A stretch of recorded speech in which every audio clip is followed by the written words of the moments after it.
What is going on, guys? Welcome back to the channel for a super quick video, and today we'll be talking about how to trigger more standing dunks. With this one, we'll talk about what badges and stats do you need, the controls, and lots of other things that you need to consider so you can do a lot of standing dunks. And by the way, some of these are just basics. You probably know about them already, so try not to expect some mind-blowing tricks in here. But hey, these things work for me. So now let's get right into it.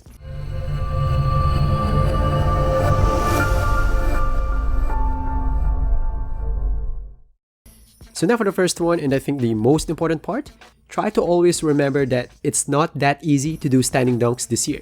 You having 99 standing dunk, being 7 feet tall, you having Hall of Fame Rise Up badge, won't guarantee that you can spam standing dunks. You need to learn some things first to make it work. So don't get frustrated if you invest on all those stats and badges, and yet you can't do standing dunks. And that's just the way it is, but trust me, this video here will give you helpful tips to work it out. And by the way, if I see a really dominant big, I don't really try these things. I usually stay outside. I only do these following things if I see a mismatch or the positioning is really on my favor. So try not to force it, especially if you're against a defensive big. So now for the first tip, the badges. So for the badges, I think the two most important here are Rise Up and Fast Twitch.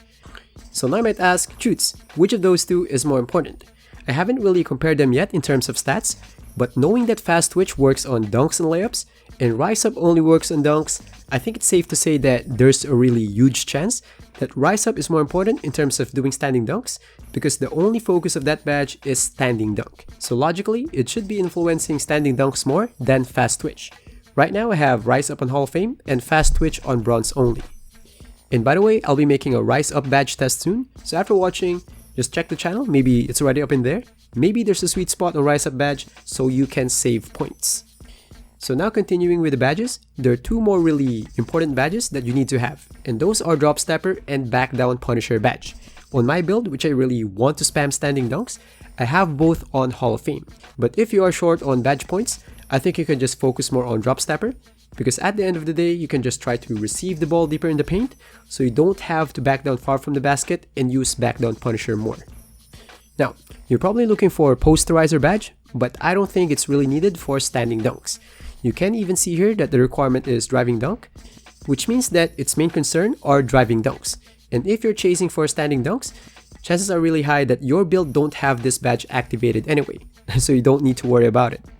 Now for the next tip, you need to learn to utilize your drop steps. For me personally, this is the most important part in terms of controls. This move here will not only stun or take away the defender, it will put you as well on a good angle to prepare you for the dunk. So it's really important to learn it.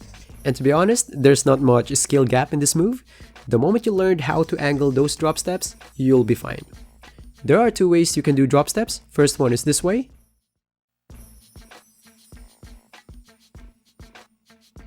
And the other one is this way. And what you want is this one here. The other one is not really good for some reasons. It's always putting you farther from the basket and the angle is not really good.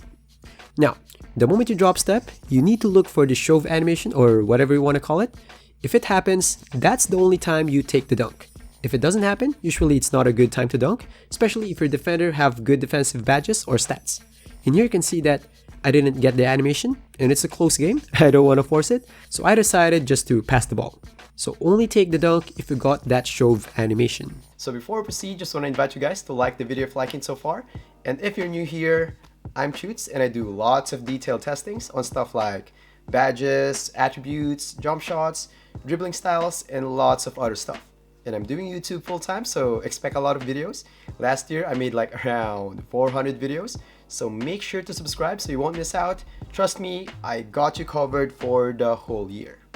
Now for the next one, in terms of stats, of course standing dunk rating is the most important one, but you need post control and strength as well. Both of them will boost your back down strength and the chances of getting that shove animation on your drop steps, or even if you decide to do some post spins, post control and strength will be helpful. So now for the next one, the controls. Just hold L2 and R2 for the aggressive back down, then move your left stick towards the basket, and the moment you get close enough, that's the time you do the drop step. So you just need to hold left stick towards the direction you want to drop step to, then press square to execute the drop step. Then for the dunk, just hold left and right stick up together with R2. So that's all. Again, if you want to add something, just leave it in the comment section down below and try to check the pinned comment section as well, because just in case I missed something, I'll just put it in there. So that's all for the video. If you guys like it, please smash that like button and please consider subscribing for more videos. And don't forget to drop by the channel for lots of other contents. And as always, stay safe and happy gaming, guys. Peace.